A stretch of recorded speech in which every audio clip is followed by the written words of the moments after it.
Within my district, the referral process for special education is broken down into 3 tiers. For tier 1, the person concerned about a student brings the concern up to other teachers. Normally, it's a parent that expresses concern, so some of these steps are cut out if it is a parent expressing concern. However, I'm going to read to you the steps my district follows if it is a teacher expressing concern for a student. They will bring an observation form completed as to why they are concerned about this child.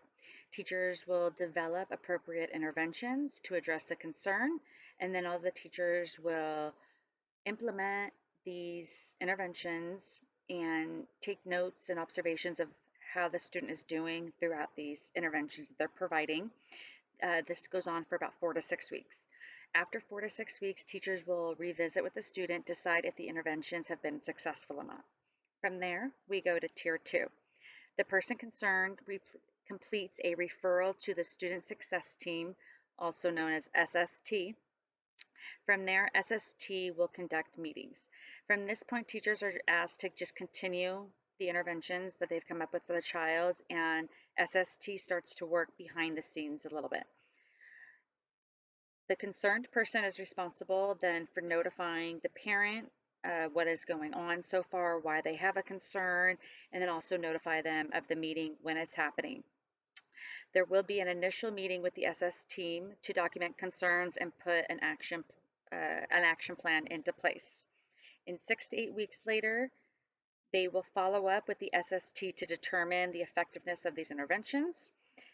They will either continue the interventions if they are successful, and if they're unsuccessful, that's when they will proceed to tier 3.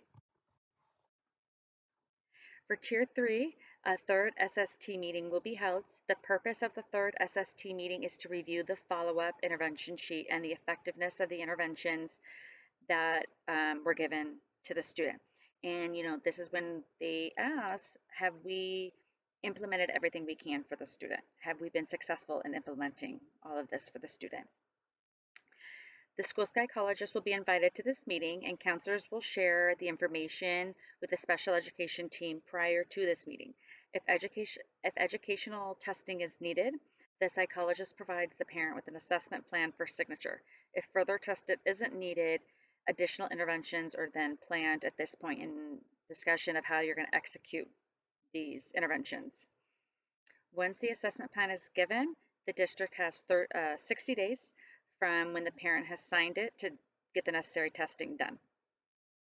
At this point, once the testing is done, completed, they're added to a case carrier's caseload, and then it's the case carrier's responsibility now at this point to arrange the initial IEP with everyone on the team, the IEP team that's needed for whatever services they think that the student's going to need. It's then their responsibility to set this all up with the parent, with the admin, and the gen ed teacher. And then they will go over the results of the assessment plan and reveal if the child does have disabilities of any kind. And as a team, the IEP team will together decide the best way to support the child.